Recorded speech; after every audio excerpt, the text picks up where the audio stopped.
Good morning. Well, at least this morning here. It's about quarter after 4. Had some met with some people last night, and we were talking about ghost stories, and of course, then that led to some other metaphysical stuff. And I really like talking about ghost stories because that seems to be the on ramp to metaphysical and paranormal that people are most comfortable at least starting the discussion. And then as you go, there can be, movement in that discussion, and you just kind of let it go the course that it takes. One of the questions we had towards the end of the evening by a gentleman who asked, when we're done with this life, are we done or do we have to come back? And it led to kind of a greater question of kind of like, why are we here? And my answer was video games. Of course, then that got that kind of response. And so I digress.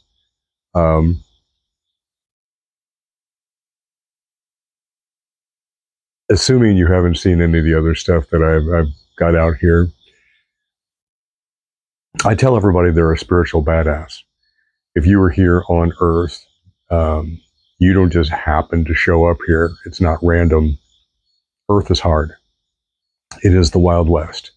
It is physical reality, spiritual reality, in a state of multiple layers of duplicity. Bunch of friggin' liars here. But I mean, social media, the news, even just interrelationships, whether that be professional or familial, some people are more comfortable with others telling lies. And sometimes it's necessary to, protect the ego or protect a situation. But those really, really profound ones that affect healthcare and well-being and a person's stability and sanity and happiness with a capital H, those are the ones that are prolific here, and why there's so much dissonance, especially with the near-death experiencers. Once they come back, it's one of the things that they just have the hardest time with, because when you're over there, everything is pure and clear, and there's no deceit. I mean, everyone is connected to everyone, so there's no opportunity for deceit. So with that being said, back to his question, when you have made it to the level of being able to come to Earth, I believe that once you are done with this life, you can opt back in or opt to learn a lesson somewhere else.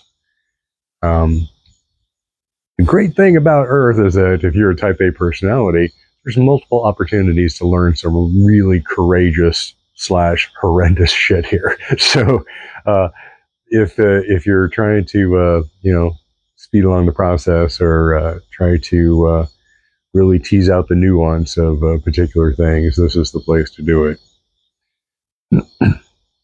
But where the video game metaphor comes in is, I'm going to use Lord of the Rings. This probably dates myself, but what the hell.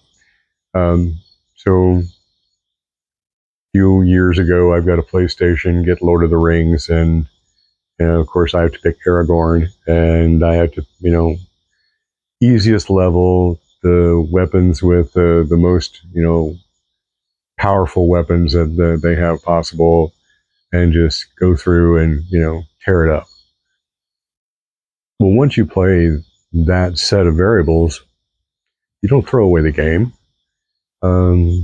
You start asking, well, I wonder if I had to turn left instead of turn right down there, or, you maybe get like a star rating after every battle, and maybe you only got 1 star instead of 4 stars. And so you start thinking, I wonder if I can go back and do that again, do that better.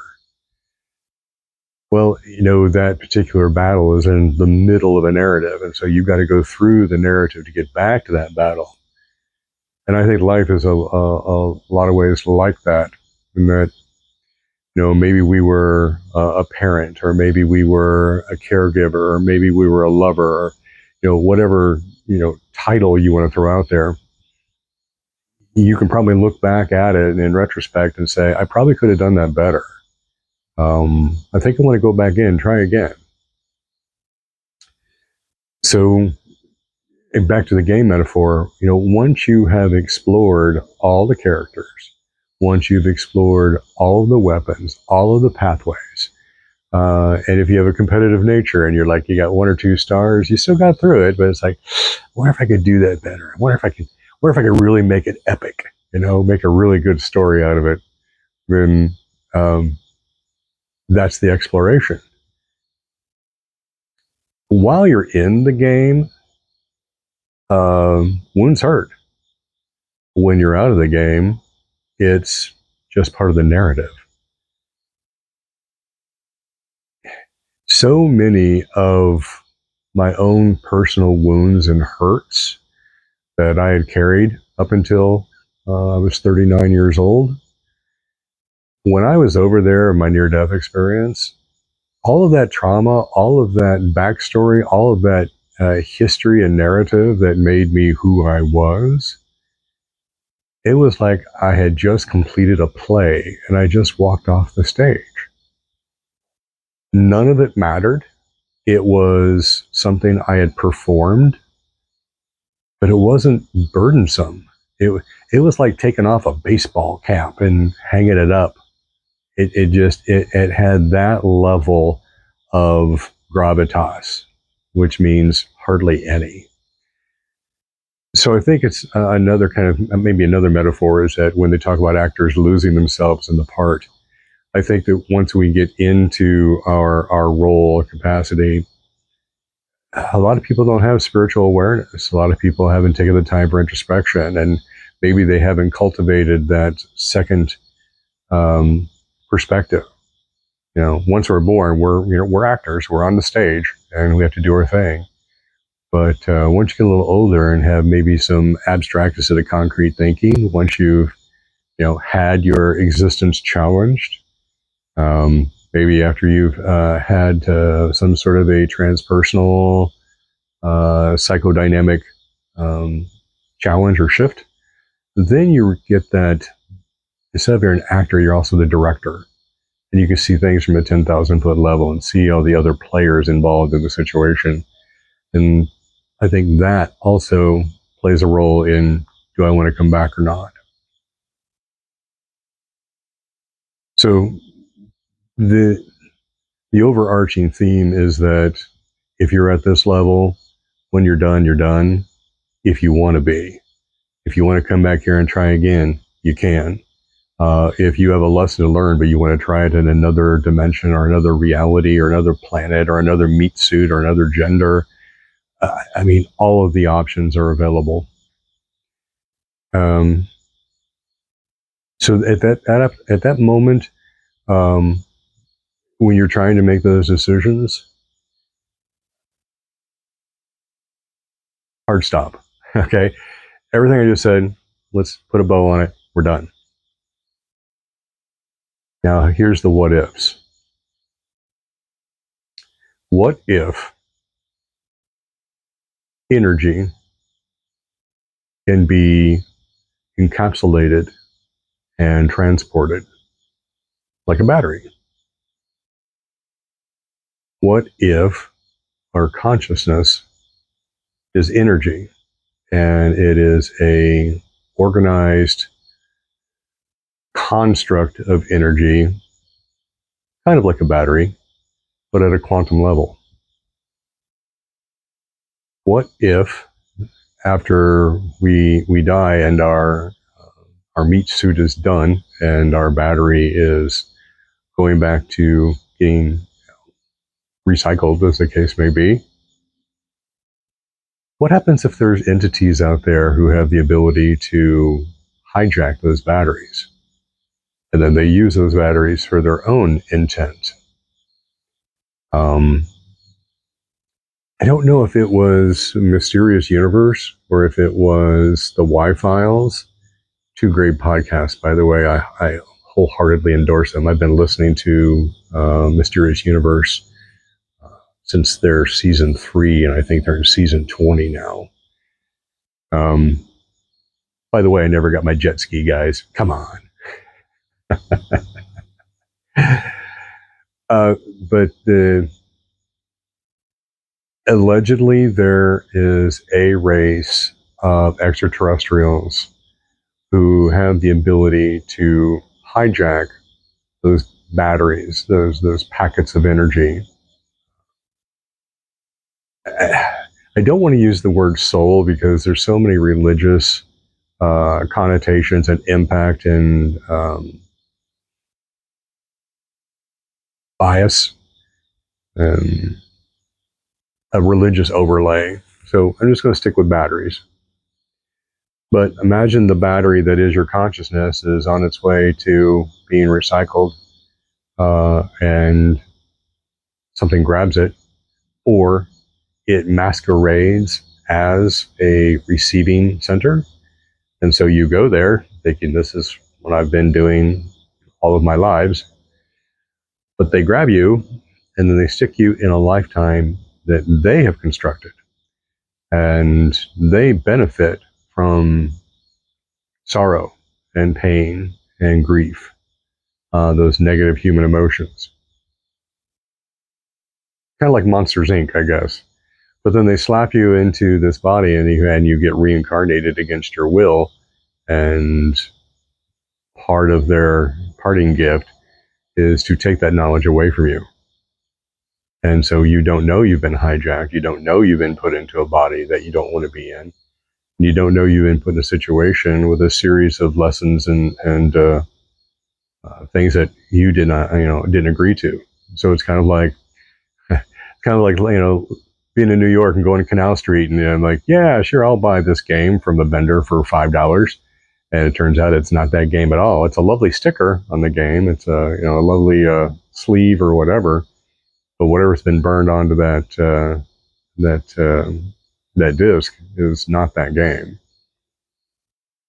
And so I kind of see a parallel again to the video game versus your soul.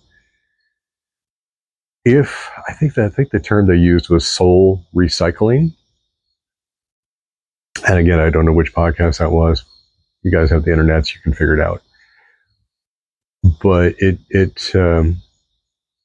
to me, it makes sense because we don't have a easy, straightforward, simple process in just life.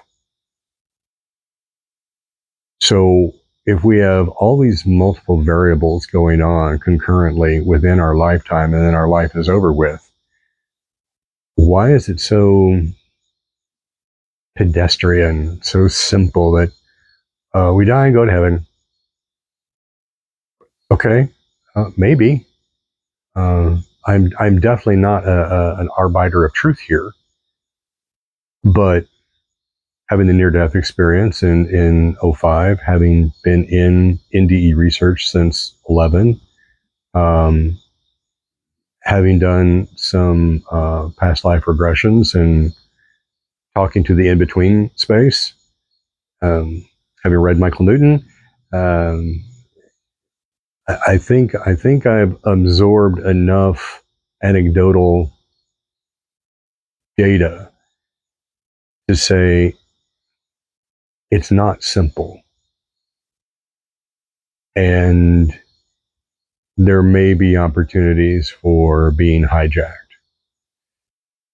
And then that kind of spins off into walk-ins where people have abandoned their soul has abandoned their body for whatever reason. And then another entity floating around that, is that battery, is that consciousness.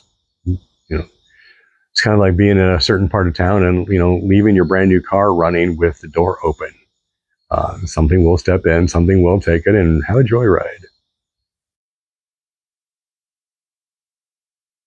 So again, the kind of a larger question, why are we here? to play the game, play that video game. How you choose to play the video game is up to you, and how you want to change it up between lives or even in the same life. I think you can do that too. But anyway, that was kind of a culmination of thoughts that came from last night's chit chat, and I wanted to share it with you. Any thoughts about soul recycling? Any thoughts about the whole video game metaphor? Appreciate your input. Thanks and have a good one.